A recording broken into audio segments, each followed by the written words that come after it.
Kasalanan ba ang lumaban para sa kalayaan? Ang ipagtanggol ang bayan mula sa pang-aabuso at pang-aapi? Ang pagbigay boses sa mga pilit pinatahimik at takot mga tiran? Ang pagbawi ng sariling bayan mula sa kamay ng kasakiman? Isa bang kasalanan ang pagpapakabayani?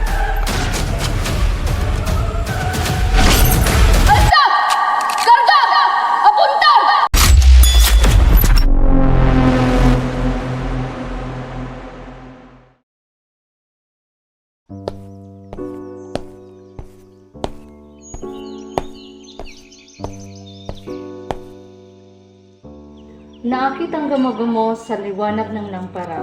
Nais niyang maramdaman ang init nito. Lalapit na sana ito nang ito'y binalaan ng kanyang ina. Huwag kang lumapit sa lampara. Masyadong mainit at maaaring ika'y kainin ng apoy. Ngunit hindi nakinig ang batang gamo-gamo. Anong nangyari sa kanya, inay?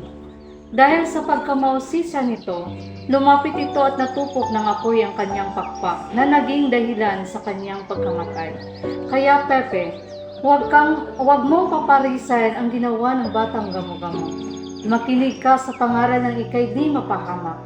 Ang apoy ay nakakaaliw, nakakamangha pero hindi mo mamamalayan ang pagtupok nito sa iyong pakpak.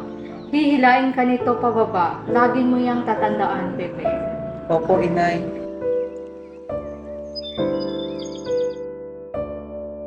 Anak, ngayon ikaw ay magkakolehiyo na. Nais kang paaralin ng iyong itay sa Universidad ng Ateneo de Manila. Ibig sabihin ba niyan, inay, ay maninirahan ako sa Intramuros kung saay malayo ako sa inyo, inay? Paano na ikaw, inay?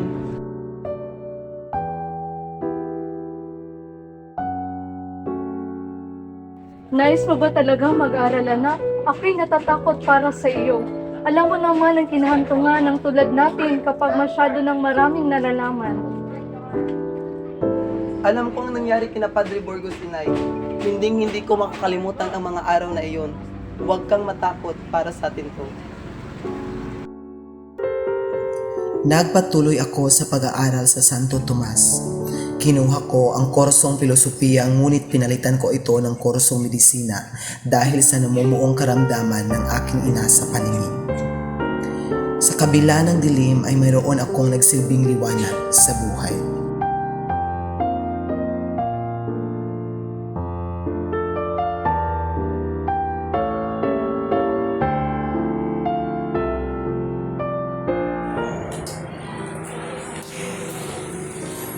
Magandang araw, Senyora. Magandang araw.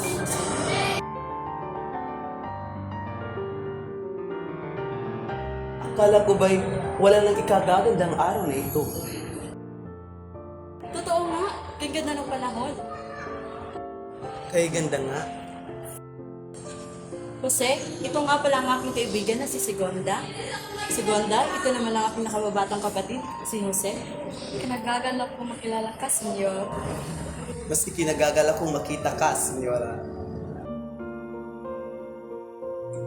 May kababaan ng bahagya, ngunit ang kanyang mga matay makislap tulad ng araw. Si Sigonda ang naging una kong pag-ibig, ngunit naudlot ang aming pagsusuluan nang pinauwi si Sigonda ng kanyang inay upang mangalaga sa kanyang kapatid. Naging madilim ulit ang buhay ko hanggat sa nakilala ko ang muling nagpapatibok sa aking puso, ang pinsan niya na si Leonor Rivera. Nabuo ang aming pag-ibig sa kabila ng pagtutol ng mga magulang nila. Magandang araw, senyor. Magandang araw naman, Bini-Bini. Ang pangalan mo Jose, di ba? Oo, at ikaw naman? Leonor, ikinagagalak kong makilala kita. Saan ka ba patungo? Bakit mag-isa ka sa oras na ito? Paumanhin, senyor, sapagkat naparami ang aking mga katanungan. Siguro'y natuwa lang ako sapagkat ngayon lang ako nagkaroon ng makakausap. Sa totoo lang, hindi ko alam kung saan ako patungo. Pero ngayon, alam kong hindi na ako ligaw at hindi na ako nag-iisa. Pagkatapos kong mag-aral sa Santo Tomas, ay muli akong umuwi sa Calamba. Dito ay muli kong naranasan ang kalupitan ng mga Espanyol.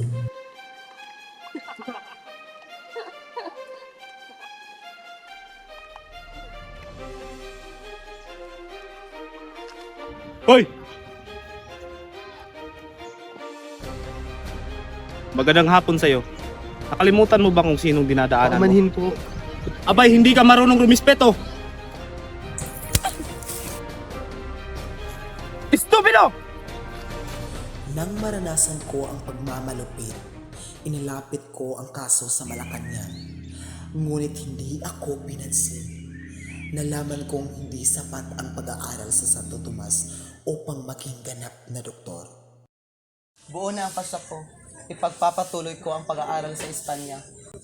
Magiging ganap kang doktor, ngunit huwag mong kalimutan ang ating pangako. Hindi lamang ito pangako para sa isa't isa, ngunit para sa bayan. Naniniwala ako sa iyo, kapatid ko. Kinakailangan kong mag-aral sa Espanya. Iniwan ko ang aking mga pamilya at ang minamahal kong Leonor. Paalam, Leonor, aking Taymis. Iiwan ko sa iyo ang puso kong naghihinagpis. Paalam, Leonor, aking sinta. Nais kong malaman mo na lagi kong dala ang ating mga alaala. Nagpatuloy akong matuto sa Espanya. Nakatanggap ako ng sobresaliente sa kursong Filosofia y Letras Universidad de Madrid. Kalaunan ay sumapi ako sa pagkamason sa organisasyong La Solidaridad. Nakisali rin ako sa pagtitipon ng aking kababayang Filipino.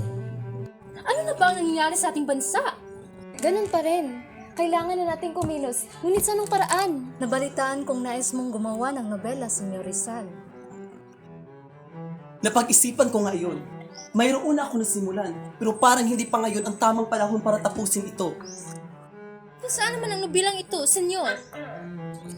Ito ay isang nobelang maglalantad sa katotohanan, sa karahasang hinasik ng mga Espanyol sa ating bayan. Ito ang magpapakita ng totoong kinalalagyan ng ating mga kababayan. Ano, Ginoo? Kung tutuusin, ika-isang bayani, ngunit ang bala mo isang salita at katapangan. Maraming salamat, Senyora. Nais ko lang naman ipaglaban ang katotohanan. Tama ang ginagawa mo, Senyor.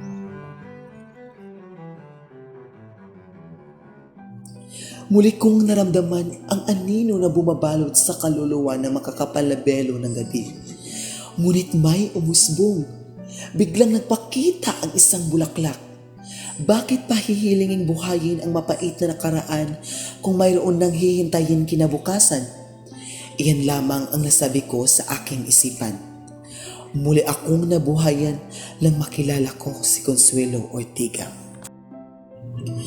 Habang hinasa ko ang aking panggagamot sa Germany, sinulat ko ang nobelang Noli Me Tangere.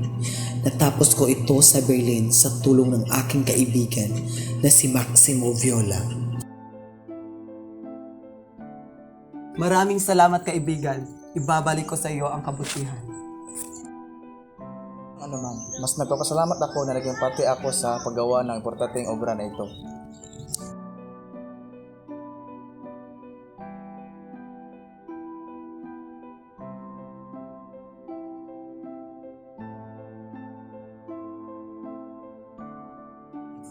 Mahal kong kapatid, natanggap ko at batid ko na ang kinalalagyan niyo ngayon. Tulad ng lagi mong sinasabi sa akin, huwag kang mag-alala, manalig ka, makakamit natin ang ating hinahangad. Naging motibasyon ko ang pangyayari upang gawin ang ikalawang nobela, ang El Filibusterismo. Natapos ko ito sa Belgium. Umuwi ako sa Pilipinas sa ikalawang pagkakataon. At dito ako dinakip at dinala sa dapitan dahil sa pagdala ng leaflets ng Pobres Frailes. Mi nombre este, Kapitan Ricardo Carnicero, el comandante de Dapitan. Welcome to our town. Gracias, Kapitan.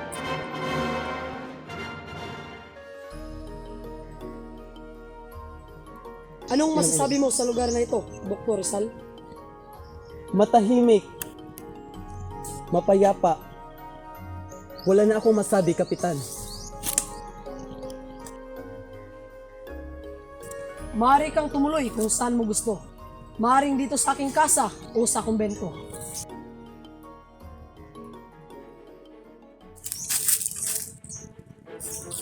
Kumbento? Hindi maaari! Hindi ako papayag! Isang pilibustero sa kumbento ng Katoliko?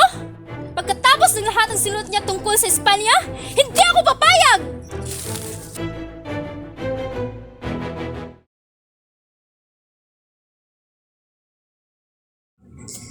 Hindi tiyak ang aking kahihinatnan sa lugar na ito. Ngunit nagdarasal akong bibigyan ako ng magagandang alaala ng lugar na ito na aking babaunin sa hanggang sa aking paglipas. Taliwas sa akala ko ay marami akong nagawa sa dapitan. Ang inakala kong tahimik na buhay ay puno ng makabuluhan at makahulugang pangyayari. Dito ako nagtayo ng paaralan at klinika. Ngayon ay maaari na kayong umuwi.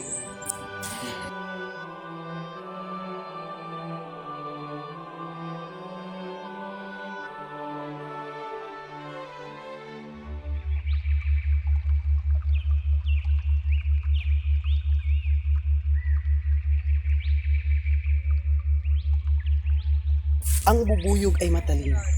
Hindi niya nililimita ang kanyang sarili sa isang bulaklak lamang. Hindi siya takot pumunta sa iba't ibang lugar. Kahit may ibig sabihin nito, ay susubok siya sa isang panganib. Kapag ikaw ay matrino, matutunan mong maging mapapa.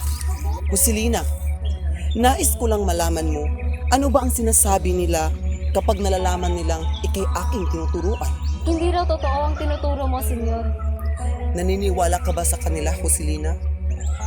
Senyor, kung naniniwala ako sa kanila, hindi dapat ako pumupunta dito araw-araw upang matuto. Marami akong natututunan sa inyo at nagpapasalamat po ako sa inyo, Senyor.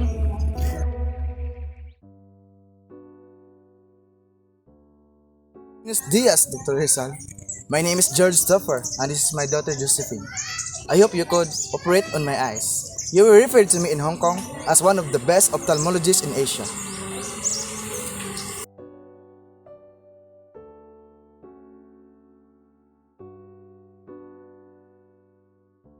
Buenos dias, Doktor. Buenos dias, Senyora. Nakilala ko ang muling nagtinta ng kulay sa aking buhay. Buong akala ko'y hindi na ako iibig muli. Ngunit natagpuan ko rito ang babaeng magmamahal sa akin hanggang sa dulo ng aking buhay. How does this beautiful lady find here in the Philippines? It's alluring, but mysterious. It's beautiful. No, eres hermosa. I'm sorry, what did you say a while ago?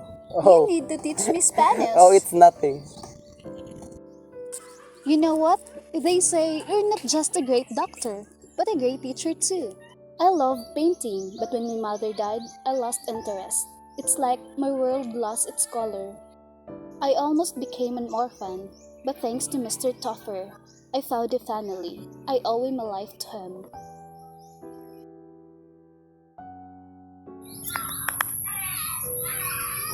Come now, we'll see the sunset.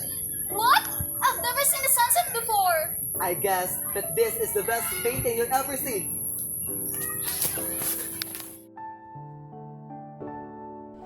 Do you, Josephine Bracken, take me as your lawfully wedded husband? Even if the church doesn't allow us to get married, even that you are Mary, a filibuster. Yes. And do you, Sir Zal, take me as your lawfully wedded wife, in sickness and in health, for richer or for poorer? Yes.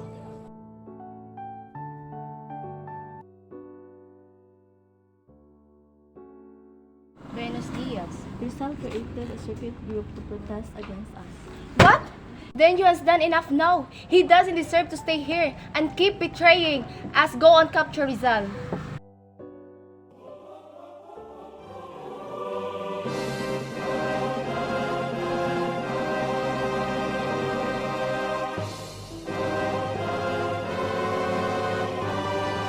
Para sa kalayaan, mabuhay ang La Liga Filipina! Mabuhay ang La Liga Filipina! Kinokondena ng tribunong ito na si Don Jose Protasio Rizal Mercado Y. Alonso Rialonda ay papatawan ng parusang kamatayan. Ito'y pinagkasunduan at utos ng Korteng Ordinaryo ng Marshal, Presidente at membro ng tribuno. Meron ka na lamang 24 oras upang mabuhay. We're such fools, we're dumb. They just mock us, punyeta. I can't bear to see you like this. You know how to curse Andrade? I didn't know you're so good at it. I can't bear it. I'm so ashamed. I can't defend you. I know how you can joke about this. I'm resigning. I'm going back to Spain.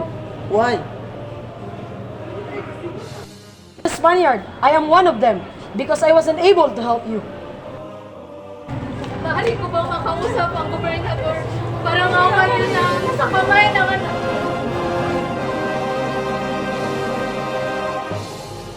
Ang gobernador, nandito ba siya? Walang panahon ng gobernador pa. Para maungan niyo na, por favor, gobernador! Gobernador! Gobernador, por favor! Para maungan niyo na! Nasa kamay niya ang buhay ng anak ko! Gobernador! Inay, pagkatapos sila akong barilin, bawiin mo ang aking katawan. Ilibing niyo ako at lagyan niyo ng bato o cross na may pangalan ko. Araw ng aking kapanakan at kamatayan. Maria, Trine, kunin niyo to.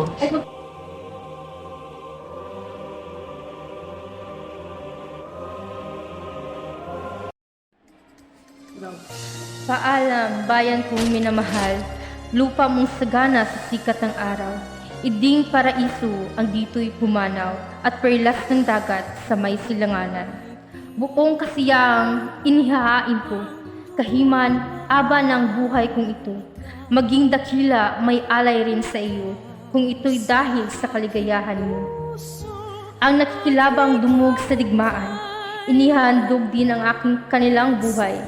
Kahit kahirapay, hindi gunam-gunam, sa kasawian man o pagtatagumpay. Maging bibitayat, mabangis na sakit, o pakikilabang suong ay panganib. Titiising lahat kung siya'y nais, ng tahana't bayang aking iniibig.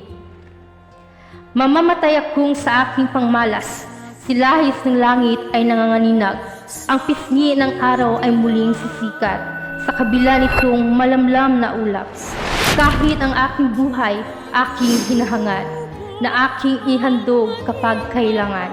Sa ikaririlag ng iyong pagsilang, dugo ko'y ibubot, kulay ay kumina. Mula ang pagkaisip at lumaking sukat, pinangarap ko sa bait ay maganap. Ika'y mamasdan kung marikit na hiyas, na nakaliligid sa silangang dagat. Sa bukas ng mukhay, nooy magniningning, sa matay wala ng luhang mapapait. Wala ka ng puot, wala ka ng ligali, walang kadungo at muntimang hilahil. Sa abak ng buhay may banal na nais. Galing kamtan nang ito'y masulit, ng aking kaluluwang handa nang umalis. Ligaya'y akin mo, pagkarikit-dikit. Sa ngalan ng Hari ng Espanya, kung sinong bumoses ng pagtutol ay papasangin! Alta! Alta! Kapunta! Consumatum est.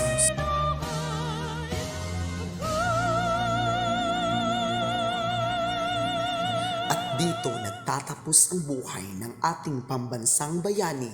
Katapusan man kung maituturing, ito naman ay naging simula ng revolusyon na naging susi sa pagkamit ng ating kalayaan.